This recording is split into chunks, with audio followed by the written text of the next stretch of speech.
حقیقتش نوشتن که من خدمتتون بیارم.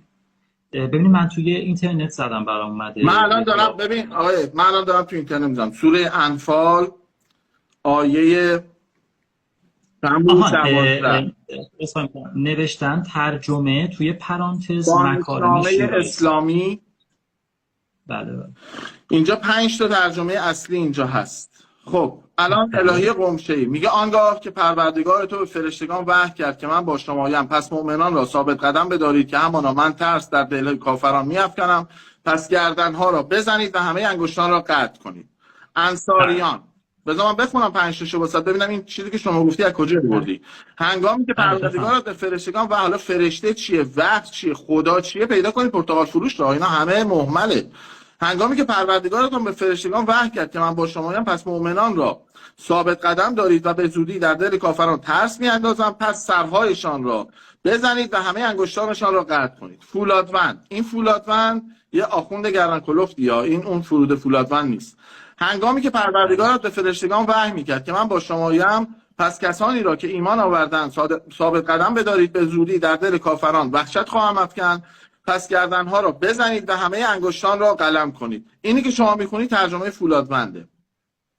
حالا آیتی و آنگاه را که پروردگارت به فرشتگان وحی کرد من با شمایم، شما مؤمنان را به پایداری وادارید، من در دل کافران بیم افکندم، پس گردنهایشان را بزنید و انگشتانشان را قطع کنید. مکارم شیرازی، موقعی را که پروردگارت به فرشتگان وحی کرد من با شما هستم، کسانی را که ایمان آوردن ثابت قدم دارید، به زودی در دل کافران ترس و وحشت میافکنم، ضربه ها را بر بالاتر از گردن فرو دارید و همه انگشتانشان را قطع کنید.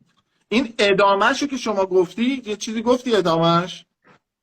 یه مگر اما گفتی. حالا من از خودم اصلا نگفتم. خیلی خب، این خداوندی که کامل مطلق درسته، چرا باید یه سری انسان برن گردن و دست و پای انسان دیگر رو قطع کنن؟ اگر به من چند ثانیه اجازه بدید خدمتتون عرض کنم و کلاممو قطع نکنید. قطع نکنید که میدونی شما اهل مغلطه هستین. خب در یک ظاهر شما یا هر مسلمان یا هر فرقه ضاله شیعه رافضی یک قاتل بالفطره اید که یک لباس زیبا پوشیدید، خیلی با ادبیات نرم میخواید ماله بکشید. اولین دروغی که بگی یقتو گرفتم. بفرمایید. اول اینکه من خدمتتون عرض کنم، من هم اولا عرض کردم من انسان معتقدی نیستم. من اصلا نه عزیزم ما وقت نداریم. شما به عنوان یک کسی که گفتی تو قرآن چیز خوبی هست، وقت نداریم، 10 دقیقه مونده، ما به خدا نرسیدیم. شما گفتید قرآن چیز خوبی هست. من یادآوری کنم واسه شما گفتید از موقعی که اومدی بالا فقط داری قصه تعریف میکنی. شما گفتید چیز خوبی تو قرآن هست، من یه آیه آوردم، این خوبی این آیه رو به ما بگو ببینم. این گردن زدن داستان. الان شما یا ایکس یا ایگرگ به عنوان یه مسلمان با من روبرو میشه، بعد گردن منو بزنه، اینو ماله بکش، اینو درستش کن. این یعنی چی؟ این خدای کیه؟ خدمتتون عرض کنم که این اشاره داره به شأن نزولش در جنگ بدر. جنگی در گرفت بر سر چاه‌های بدر. سردسته اینها شخصی بود به نام ابوجهل. ابوجهل یا ابوالحکم؟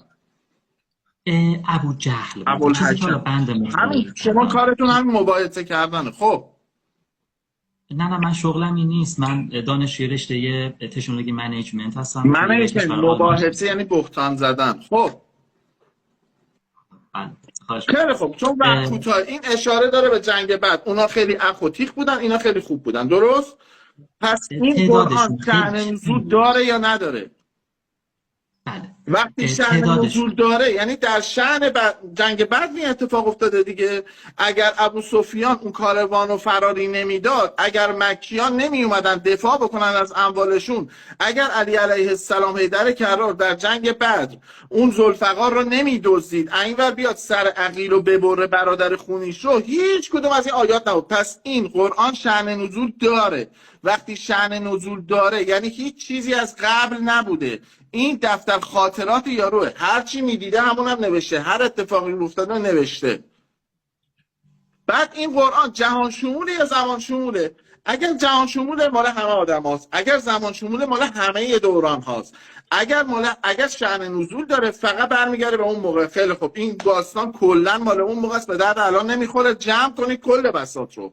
اگر نه جهان شمول و زمان شموله، یعنی همین الان به استناد همین آیه هر مسلمان هر کسی و غیر مسلمان دید باید سرشو ببره انگشتاشو قطع کنه. شما چه ماله‌ای میخوای بکشی؟